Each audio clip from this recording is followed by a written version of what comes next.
Hi, this is Steve Isherwood. I'm Chief Executive of the Institute of Student Employers. Welcome to this webinar, which is a graduate market update for the recruitment season ahead.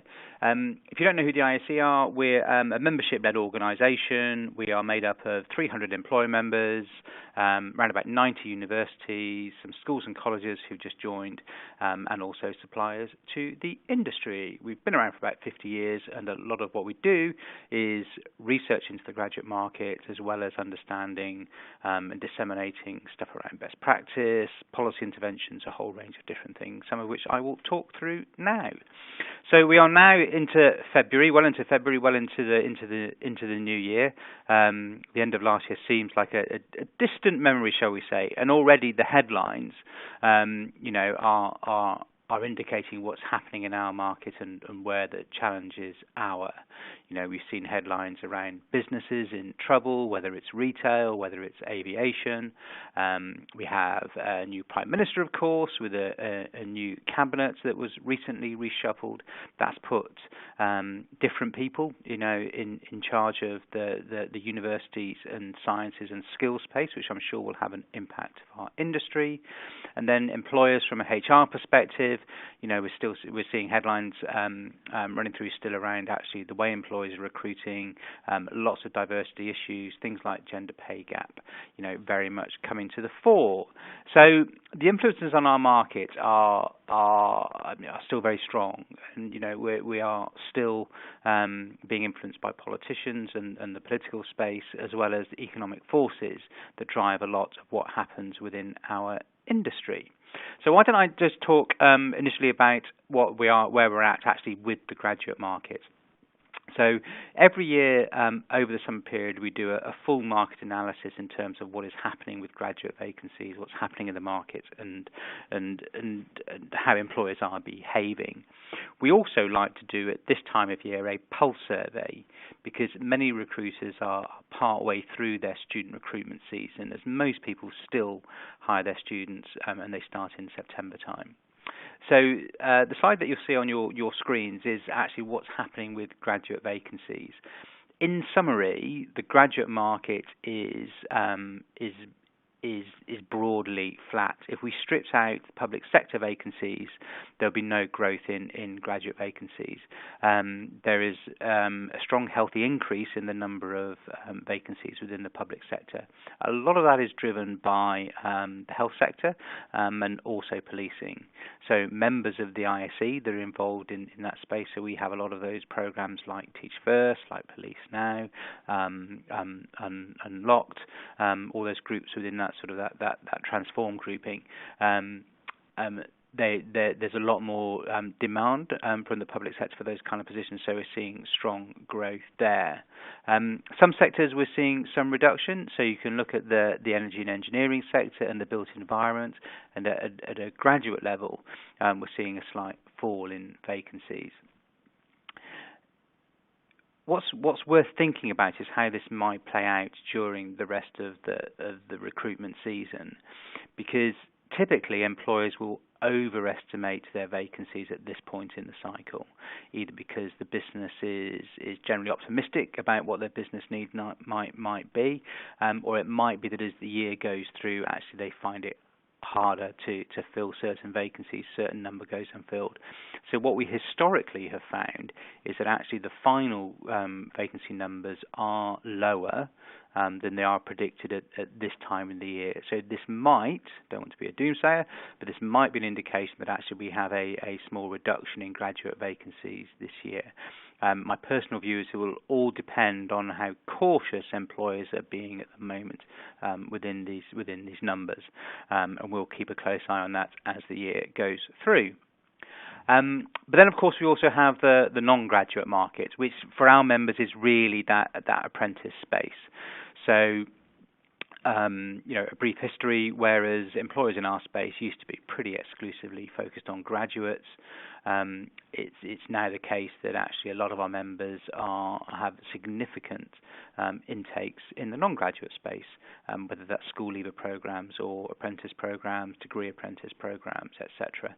A lot of that is driven by the levy, so the levy is changing employee behaviours, but it is worth pointing out that was happening anyway. My own personal background is Big Four, professional services.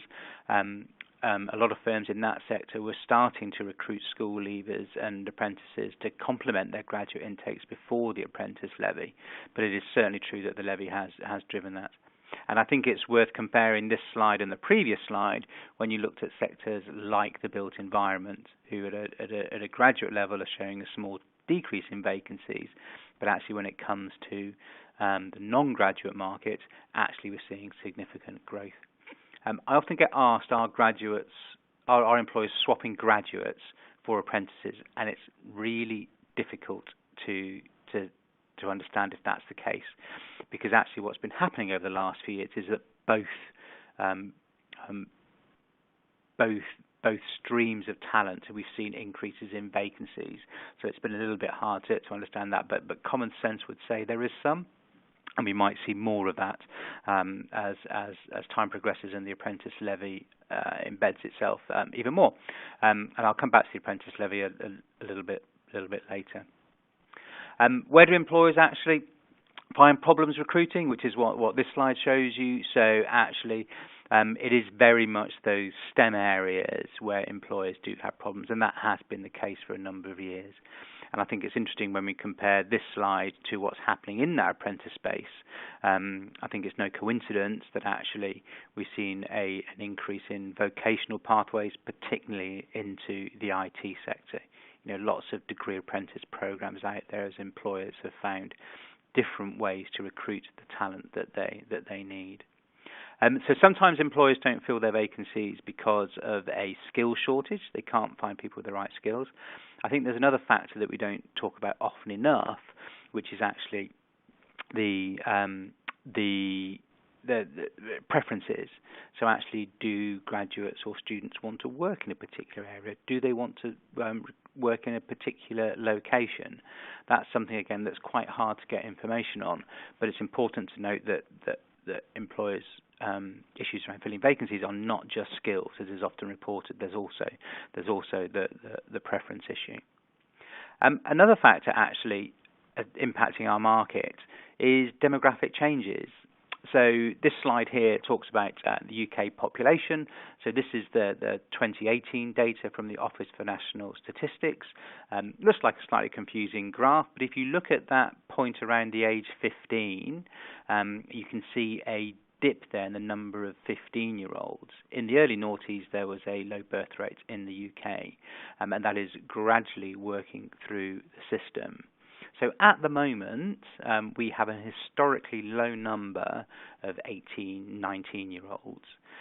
This is why actually you see the percentage of people going to university increasing, because what's happening, universities are broadly attracting the same number of people to go to university, but as the population shrinks, of course, that as a proportion goes higher.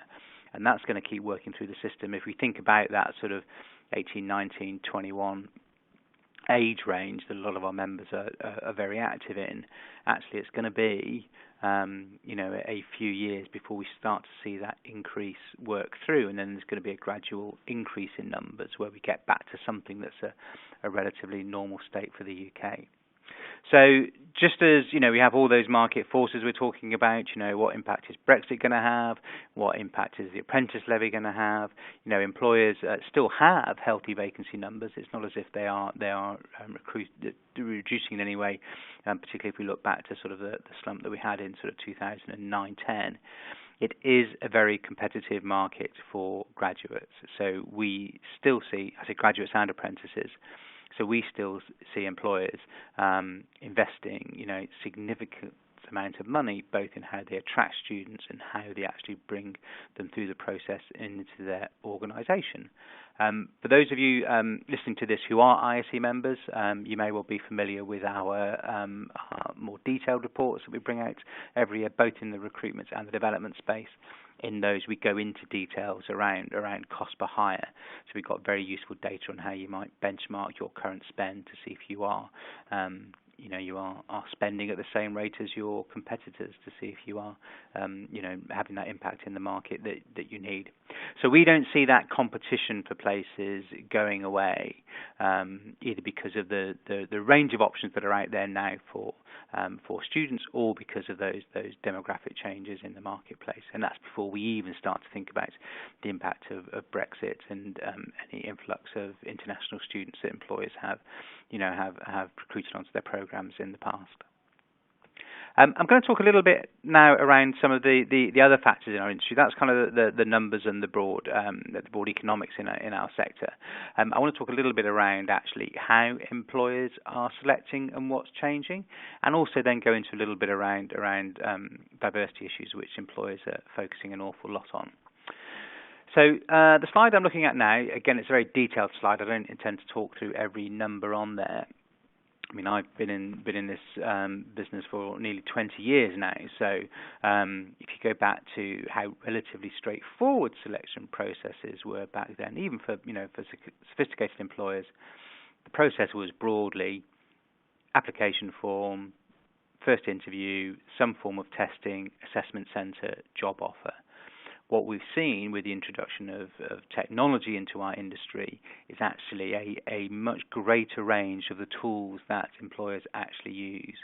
So if I look at video interviewing, that's something that has very much changed the shape of how employers recruit over the last few years. In the graduate space, nearly half of our employers use video interviewing with graduates. Now, it's important to say that's not Skype type interviews. That's not interviews over a live connection. That's employers using video software to do timed interviews where the candidates answer set questions. Used a bit less in the non-graduate space, so that would suggest that employers think that people more of a school age are less au fait with that kind of tool, and they're less likely to respond well to it. As the use of video interviews have gone up, actually what we have seen is the reduction of face-to-face first stage interviews. If you went back 5 to 10 years ago, you would see pretty much 90% of employers would be doing face-to-face first interviews. Then there was a shift to telephone interviews. Now we're seeing that move into video interviews. And there's a whole other bunch of tools that employers are using now that they weren't using in the past. Gamified assessments. We have, virtual reality now being used by a small number of employers. Testing still used very much by employers. What we are seeing happen is where testing is used in the process. So whereas historically testing was very much used a bit later in the process, actually, because of the way it can be delivered by technology and the resulting reductions in cost, actually we're seeing lots of employers put the use of testing earlier in the process. What we're also seeing as a result, I think, of partly policy pressures, but also driven by technology, is employers being a lot less reliant on using academic criteria as a cut-off point. In terms of those using A-levels, it's now below 20%. Over half still use a 2-1 as a cut-off point, so that degree classification is still used as a piece of benchmark information, but much less using other academics, and they're using these tools to take over. And also, the recruitment theories that underpin a lot of selection processes. So we have lots more employers using strength-based approaches to recruitment, values-based, whereas in the past it was all pretty much competency-driven. So there's been quite considerable change, and I think it's going to be quite interesting to see how that plays out, because of course it has an impact on the candidate experience. It'll be interesting to see those employers that have gone down a very tech-heavy route, if that works for them, or if they find that actually they need to go back and put a bit more face-to-face stuff into the process for that candidate experience. Again, that's something that we will monitor closely. Of course, what's driving a lot of the use of new technology, or how new technology is used and adapted within employer recruitment practices, is actually this ability to measure a lot more data. So there's a lot more data out there actually about students themselves. So if you haven't used the HESA website, I'd highly recommend you do. Lots of information on there around student demographics, what students are studying, what courses they're on, which can help you target your students in a much more sophisticated way. But of course, employers have a lot more information actually on the selection process. So what's happening at each stage of the process, who's getting through or not getting through. Again, many of our employers actually look at the performance data for people 2-3 years into the business and correlate that back to the selection process. So there's a lot more measurement happening of the selection process, and then employers, adjusting their processes in terms of in response to that data. There's lots of anecdotal evidence in there around how employers are very much changing what they do. Who does a good interview, who doesn't, how accurate are video interviewing. There's some interesting stuff on gender going through the selection process. What we found, for example, amongst our employers is that overall, female graduates are not getting graduate level jobs at the same rate as their male counterparts are. But when we actually look at what happens in the selection process, it's not that there's bias in the process. In fact, female graduates are more likely to get a job offer, but they're not applying in the same number. So there's a good example of using data. You can actually see what's happening in your selection process, and following that logic, actually that says you've got to do a lot more around the attraction stage to either source female applicants from different talent pools, different sources than you may have tried before, or do something different with your messaging and how you actually talk to those candidates. Which brings me now on to the area of diversity. When we talk to employers, we ask them what their key priorities. Diversity is consistently top of the list. And I think the role of diversity in recruitment has changed over the last few years.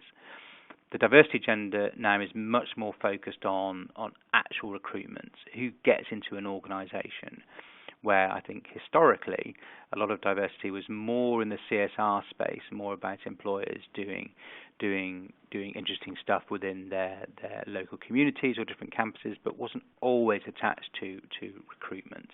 Again, going back to my previous point on measurement, employers can be a lot more sophisticated about how they measure the diversity of their intakes and how well they're targeting particular diverse groups and how well they're doing at both recruiting them and also how well those groups are doing once they're actually in an organisation.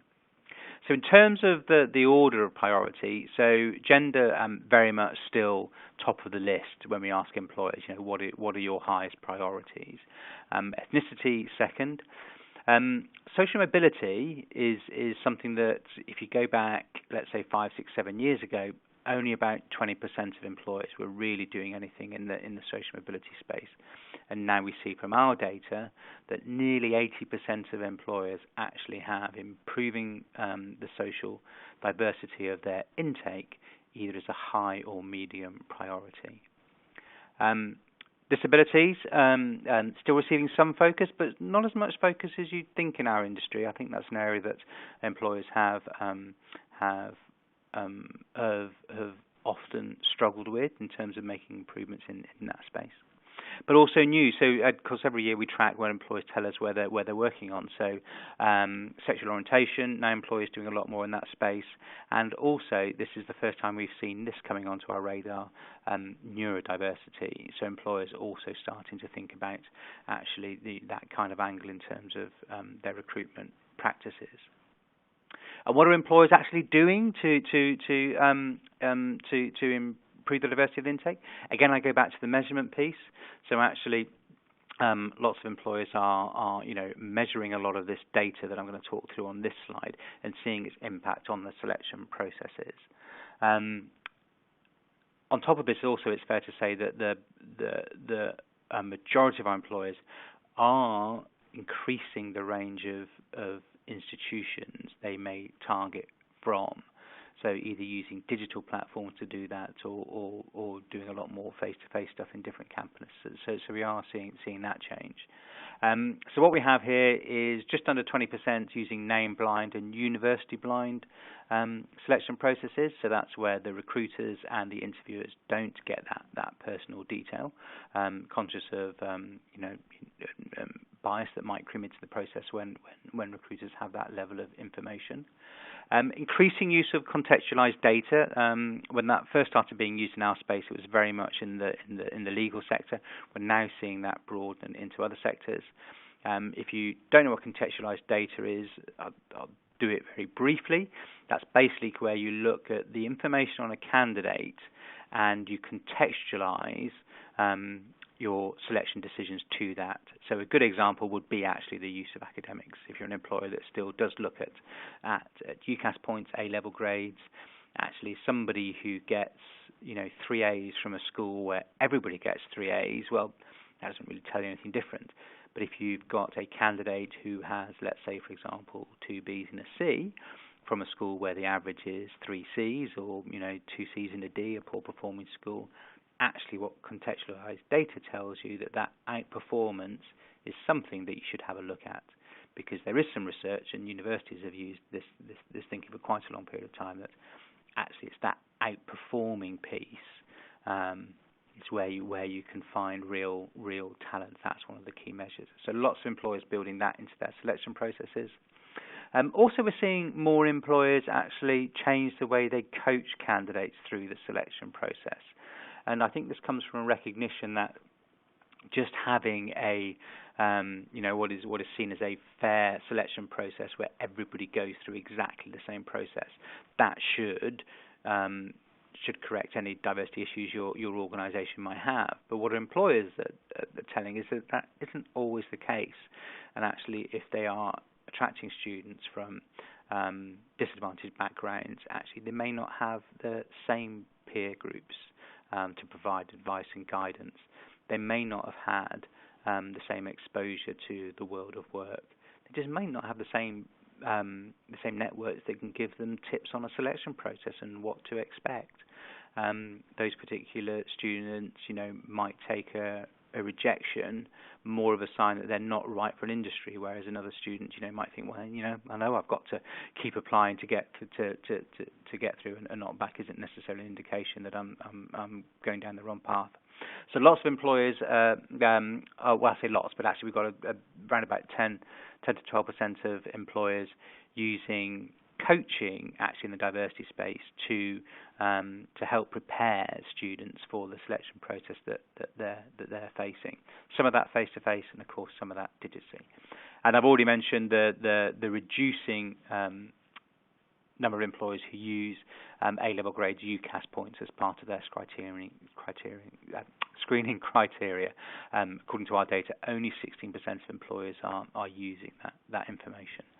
And I think it's going to be interesting to look over the next 2 to 3 years as those intakes start to progress within an organisation, and we see how employers may adapt or adjust their selection processes accordingly. And I think politically, actually, there's going to be a continuing focus on actually how employers are when it comes to diversity, how universities are performing. It's quite interesting that universities are measured much more strongly, not only on who gets into their institutions, but how well those students do actually when they're on campus, and then how likely they are to get good jobs at the back end of it. So I think there's a real opportunity for employers and educators to work much more closely there. On this next slide, I've got a quote from Maurice Levy, who's the ex-chairman of Publicis. So advertising campaigns are so targeted that they are often not seen by the general public. So we're seeing a huge diversity in terms of how employers actually target students. I've already mentioned greater use of platforms. I know more of the larger employers are questioning how many career fairs they do. Universities tell me anecdotally that their careers fairs are just as busy as they've always been, but maybe it's the more sort of medium-sized employers that are using those.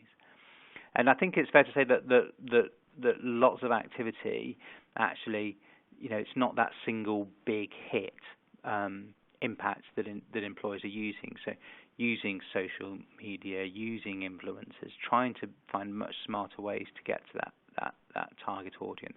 So we're seeing a lot of disruption in how employers are actually targeting students on campus and how they get to that audience. And I think that's something that we as an organisation want to do a bit more work on over the coming months to see how that's changing the whole model of attraction. So we also asked employers, what are your main concerns? What are your real issues? We haven't talked too much about the apprentice levy in this presentation, but there are real issues with the apprentice levy. If you look at it from a government point of view, they have a problem, which is that the apprentice levy that has been raised from employers are probably paying around about £2.5 billion now. Basically, all that money, think of it like a tax, is being spent on the whole apprentice system. So as an employer, you may think, well, we're not recovering all our levy, we're not spending all. But actually, a lot of that levy money goes to employers who don't pay the apprentice levy, and it pays for their apprenticeships, or it pays for others in the system. And of course, the challenge around the levy was when the government introduced the levy, actually they stopped putting in other government money into the whole college system, and a lot of colleges, have real issues in terms of their funding and how they've been very much, starved of funding over recent years. So the government has a bit of a conundrum here in terms of how do they make the levy keep working, whilst also meeting their financial constraints and ensuring that FAE, that colleges, get the investment they need. So when you look at a lot of the headlines being driven by this, that's what's driving it. That's that problem. It's that money side of it. When I look at it, I think that the options are relatively limited. The government either puts more tax revenue into the apprentice system. They either charge employers a higher tax rate, on the apprentice levy, so the percentage levy goes up, or more employers pay the levy, so they could actually reduce the threshold, the point at which employers start paying in. And it may well be that actually the final answer is a mixture of all of those, but it's got to get to the point within the next sort of 12, 24 months where there needs to be some level of change. From our perspective, we don't want to see a reduction in high level and degree level apprenticeships. We think they send a really strong message to the markets that apprentices are really good for your career, that having those higher level apprenticeships provide pathways through for young people who may not go down the traditional university route. It sends a very strong message around the quality of apprenticeships. But we do recognise that some reform needs to happen, so we'll be working quite closely on that over the coming year. I mentioned this earlier, the impact of Brexit. Just what does that mean for levels of access to EU talent, both coming into universities and also available to come into employers? What does it mean about increased level of bureaucracy? When we look at our data, on average, ISC employers have about 10% of their intake as international students. And we're really concerned to see about whether that gets harder, easier, whether the bureaucracy around it becomes even worse than it is. This is something that we've campaigned on over recent years, so we'll keep a close eye on that. And then the whole skills agenda, that's still something that employers talk to us about an awful lot, and I think that's very much where the IC has a role to play in enabling this conversation between employers and educators. How do we get more of the work skills agenda actually, into the education experience without taking away actually from that need to provide, a good academic education, for the good of the whole country. And again, that's something we'll be doing a lot more work on over the coming months. So that's all from me. Thank you for listening. You can get hold of me via our website. We've got all our contact details on there. I've got my Twitter handle here, so if you want to get hold of us via Twitter. Also through Prospects, if you want to get in touch with those guys. they'll collate any questions that you may have and feed them back to me. So I'm more than happy to answer those. So hope you've enjoyed the presentation. If you are ISE members, like I say, if you go onto our website, you'll have your membership logons. A lot of the detailed data that underpins what I've been talking about, you will find there, as well as other stuff. And if you're not ISE members, of course, we would love to hear from you. Thank you very much.